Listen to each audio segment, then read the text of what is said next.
Welcome to Best Life 30, your 30-day journey to creating the best life possible for yourself. You can just watch this video, or if you want to sign up for the entire series for free and get the companion bonus worksheets that go with this video, check the link in the description below. All right, so today is day 19, and we're going to learn how to develop a habit of reading. I should mention one thing about reading. It was at the library here at Columbia. That I wish I spent probably more time than any other student. I lived there practically. But I pulled a book out there, happened to be Who's Who in America, and it told me something about my professor, Benjamin Graham. And then I looked up, and I went to the library, and I said, I want to learn more about this because I learned this over here. That changed my whole life. We own Geico now because of that librarian directing me to some other book and then following through on that. It's the chance. I read about 1/5 the pace that Bill does, but I still spend 5 or 6 hours a day reading. I mean, you can learn so much. I particularly love biography. Just to be able to live the lives of these people that have been so extraordinary, the lessons and the discouragements they face, just everything about it. So you can't get enough of reading. And I would say reading is the strongest signal for success in the future that I've ever seen. It is the strongest. I got my first job in radio when I was 16 years old, because I've been broadcasting since I was 16 years old. But my first job I got because I was a great reader. When you are a great reader, you can articulate and speak and command the English language in ways that other people cannot. And people think you're a lot smarter than you are, lots of times, because you're a great reader. Have you ever met a person who was a great reader when they were young who was not successful? You never. It is the absolute best foundation ever in life. How do you read one book a week? Leaders are readers. The challenge is the average person reads about 2 books a year, but the average CEO reads about 4 to 6 books a month. So how do you get to this point where you're getting to 1 book a week?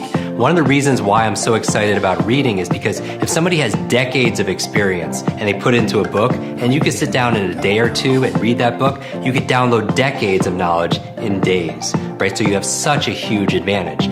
So how do you read 1 book a week without speed reading? Well, here's the secret. Look at the numbers, right? When I went onto Amazon, I found out that the medium number of words per book is about 64,000 words. And the average person, like we teach speed reading all around the world in 150 different countries online, the average person reads about 200 words per minute. So now when you divide 64,000 words per book by 200 words a minute, it comes out to be about 320 minutes. 320 minutes to get through a book of 64,000 words. But how many words is that a day? Divide by 7, you get about 45 minutes a day. 45 minutes of reading a day, and you get through 1 book a week. Now that's much more manageable, but here's the secret, is you have to schedule it. You must schedule this time, because if you say, oh, I'm going to read here or there, it never really happens because it's more of a dream or it's an interest. But when you schedule it, it's in your appointment book, it's in your calendar. This is time for you. It's like time you would have with your boss or an investor or somebody, a family member, something that's so important that you would never cancel on that. I certainly was I was very, very bookish. I was reading all the time. So I was either reading, working on my computer, reading comics, playing Dungeons & Dragons, that kind of thing. And I understand Hitchhiker's Guide to the Galaxy, that wonderful book by Douglas Adams. That was a key book for you. What was it about that book that fired your imagination? So I guess when I was in around 12 or 13, I had kind of an existential crisis, and I was reading various books on trying to figure out the meaning of life and, well, like, what does it all mean? Because it starts seeming quite meaningless. And then we happen to have like some books by Nietzsche and Schopenhauer in the house, which you should not read at age 14. It's bad. It's really negative. But then I read Hitchhiker's Guide to the Galaxy, which was like quite positive, I think, and it sort of highlighted an important point, which is that a lot of times the question is harder than the answer. And if you can properly phrase the question, then the answer is the easy part. I see. And so, if to the degree that we can better understand the universe, then we better know what questions to ask, and then whatever the question is that most approximates what's the meaning of life, that's the question we could ultimately get closer to understanding. And so I thought, well, to the degree that we can expand the scope and scale of consciousness and knowledge, human knowledge, then that would be a good thing. I like biographies in general. Biographies, I think, are really always, really interesting read. What you learn from them? Well, I think you learn a lot, depending upon whose life you're reading about. There are lots of lessons in there. I read Isaacson's biography of Jobs, which I thought was quite interesting. And I actually really liked his biography of Benjamin Franklin, who I would say is certainly one of my heroes. He seemed like a really great guy. Basically, I sort of was thinking about this when I was a kid, and trying to find some meaning in life. Like, what's the meaning of life? I got quite sort of sad about it actually when I was a teenager. And then I read the Hitchhiker's Guide to the Galaxy, which basically said like basically the universe is the answer, and you just need to figure out the questions. So I think, that's if I can help kind of figure out the questions, then that I consider that to be meaningful. The fact that people argue with me on this reading thing, and people argue with me about mentors. No, just use your own gut feeling. Is that how you learned English? When you were 2 years old, you used your gut feeling to start conjugating verbs? No, you learn from other people. You learn manners, you learn language, you learn all things valuable. You learn to drive from another person. So doesn't it make sense you learn life? So books are just the mentors who maybe are dead now. You want to learn about Steve Jobs? He ain't alive to teach you. But you can learn through accumulated wisdom. And that's why, just trust me, very few powerful businessmen I've ever met don't read a lot. Warren Buffett, who I think is the best businessman by far in the world, he has 75 companies that he pretty much runs, 200 billion in revenue. He reads 8 hours a day. He reads 600. He said he slowed down in his old age. He only reads 500 pages a day. Bill Gates goes on reading vacations. Mark Zuckerberg just started a reading once a week book club on Facebook. It already got a couple million followers. And now with audio books, there's no excuse. You got YouTube videos. Let this thing run in the background. Like, you want to become like a supercomputer where you just download smart crap from smart people. And you pick and choose. Like, some people are like, Ty, I don't agree with everything you say. I'm like, good, I don't agree with everything I say. Like a year later, I'm like, wait, I was wrong. There is incredible and indelible influence and imprinting going on your philosophy and on your mind when you read a book. So you have a conversation with someone, and I'm sure you've had a conversation, maybe it's with a chef or a great entrepreneur or a wise human being, and that maybe it was just one conversation. But that person in that 10-minute conversation or hour-long conversation said something to you that formed your philosophy that changed the rest of your life. Well, that's what you can get in a book. You can have a conversation tonight with Kanye. You can have a conversation the next night with Edison. You can have a conversation 2 nights from now with Nelson Mandela. You can read the biography that I recently read of Elon Musk. You can read about Steve Jobs. You can read about Vincent van Gogh's life. You can read about Martin Luther King Jr.'s life. You can read about the titans of industry and what they went through and how they innovated and how they dealt with struggles and how they dealt with wealth. You can read books on productivity from the most productive people on the planet. You can learn how people who built companies like IKEA and Red Bull, how they did it.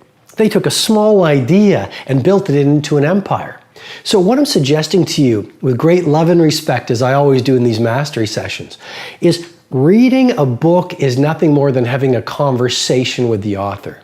And you can spend your evenings or mornings or afternoons or lunchtimes connecting with the greatest minds who have ever graced the planet. You cannot put a price tag on that. read, write, read. If the president were here, one of his greatest strengths is reading. That's one of the reasons why he's a good communicator, why he's such a good writer. He's a voracious reader. So we're trying to get our girls, no matter what, to love reading and to challenge themselves with what they read, not just read the gossip books, but to push themselves beyond and do things that maybe they wouldn't do. So I would encourage you all to read. Just keep reading. And writing is another skill. It's practice. The more you write, the better you get. Drafts.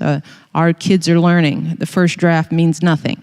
You're going to do 7, 10 drafts. That's writing. It's not failure. It's not the teacher not liking you because it's all marked up in red. When you get to be a good writer, you mark your own stuff in red. And you rewrite, and you rewrite, and you rewrite. That's what writing is. And if you come out with those skills, and then you're confident, and you can articulate, and you can stand up straight and look anybody in the eye and say, this is who I am, it's a pleasure to meet you. That's one of the things we try to do with our mentoring program with young girls. My message to them is if you can walk into the White House and meet the First Lady and say, my name is, how are you, and look me in the eye, then there's nothing you can't do. That's why it's important. If you guys walked here, are sitting here in front of all these people, standing tall, asking questions, using your voice, you have to practice that. These arenas just show up again and again, and then you just get used to it. The nerves go away, and you start relaxing into your own abilities. But it's practice.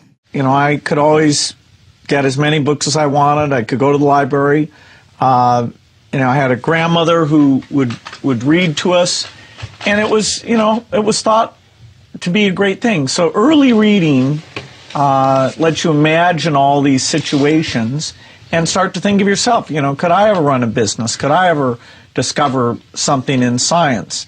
And I do think some positive reinforcement of, hey, you're clever, you can do these things at a young age takes you a long ways. And, then, this is a great time to be a curious person. I read very eclectically, like no book is barred from entering the book list, but then I tend to be extremely impatient about the books I actually read.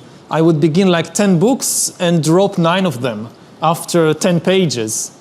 It's not always the wisest policy, but it's my policy that if a book didn't really teach me something new, had some interesting insight in the first 10 pages, the chances it could be that on page 100 there'll be some mind-blowing ideas that I'm now missing. But there are so many, I keep thinking there are so many books wonderful books out there that I will never read. So why waste time on a less optimal book? So I would try like a book on biology and then economics and then psychology and then fiction and whatever, and just go through them quite quickly until I find something that really grabs me. One of my favorite thoughts from Martin Luther King is, if you want a new idea, read an old book. What old books? Many different ones. The Bhagavad Gita is probably one of my favorite books. It's been such a huge part of my personal journey and personal life. Many other religious texts as well. So the Bible's been a big part of my study. Spent a lot of time with the Bible.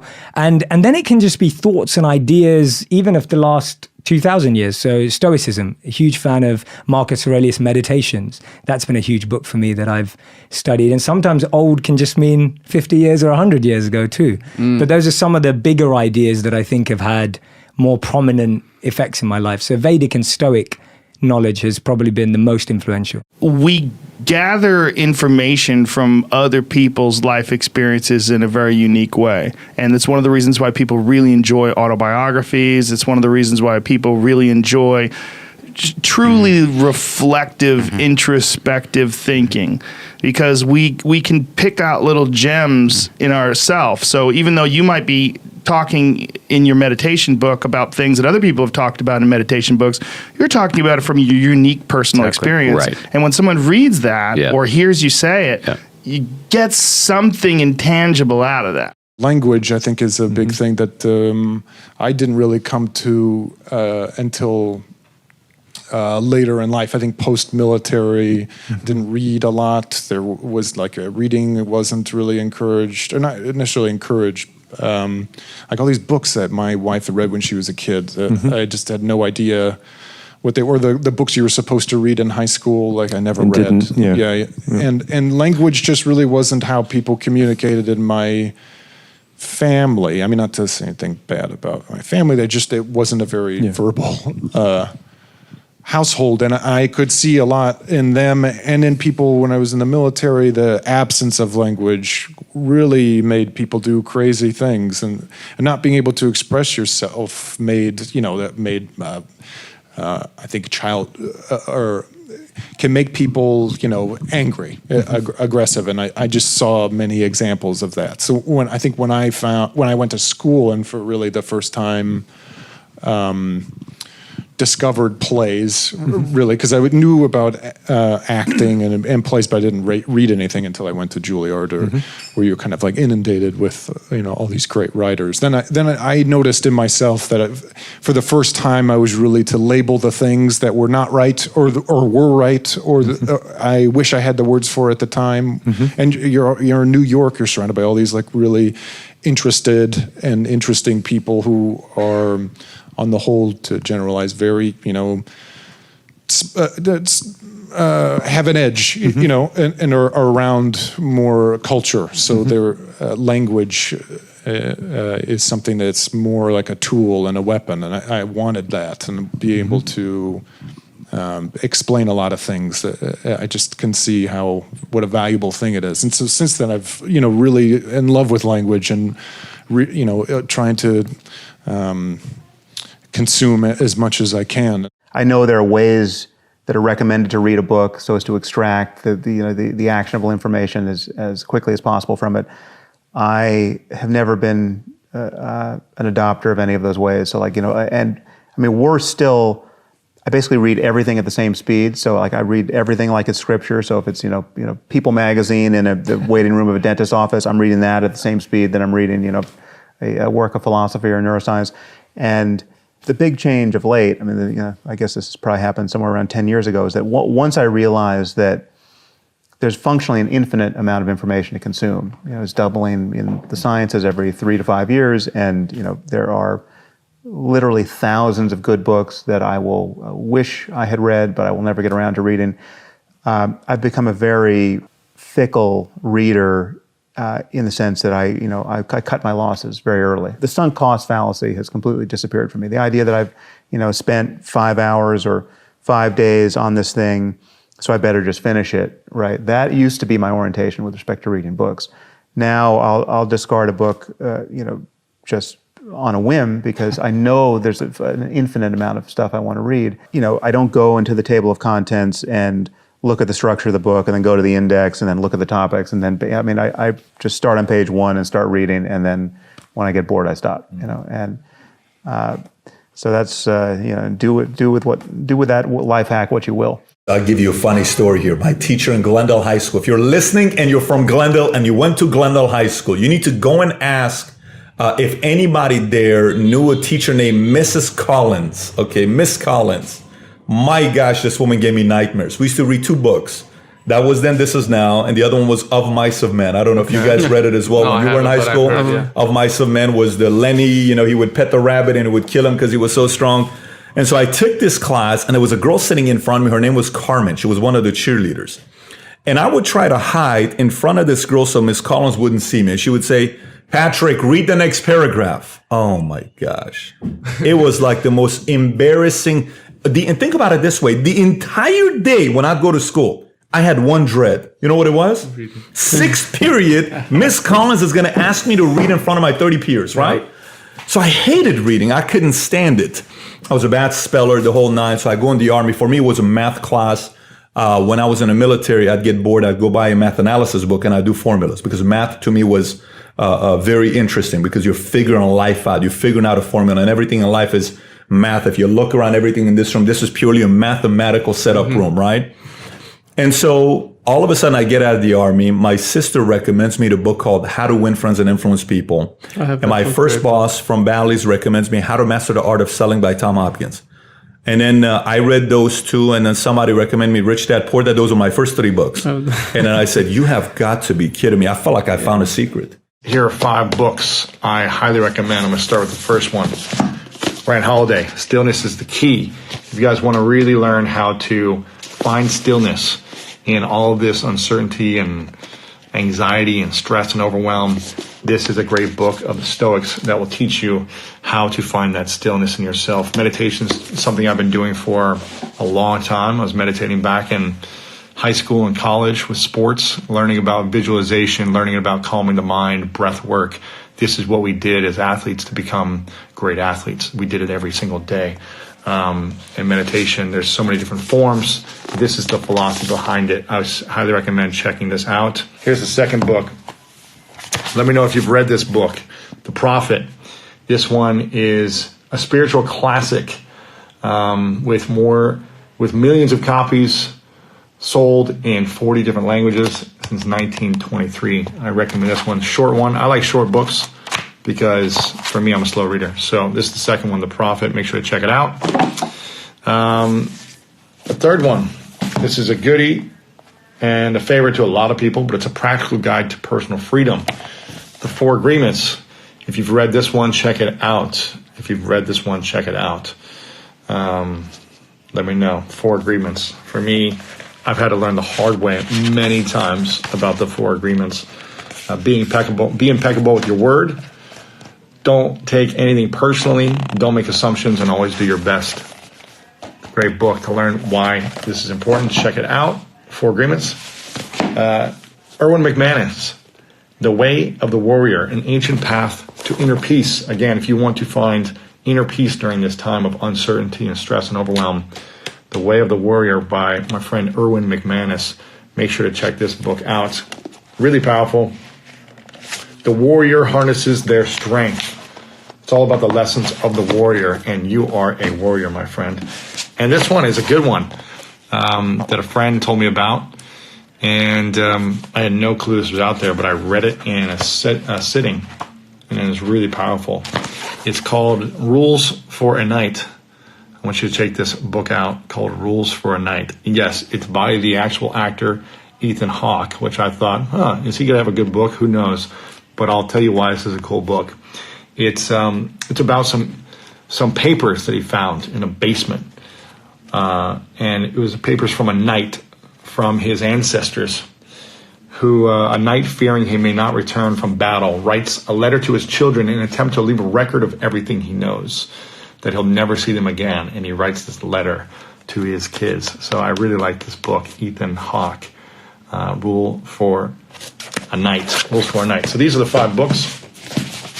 Check out these books. If you want to take a screenshot real quick, you can, so you can have all these.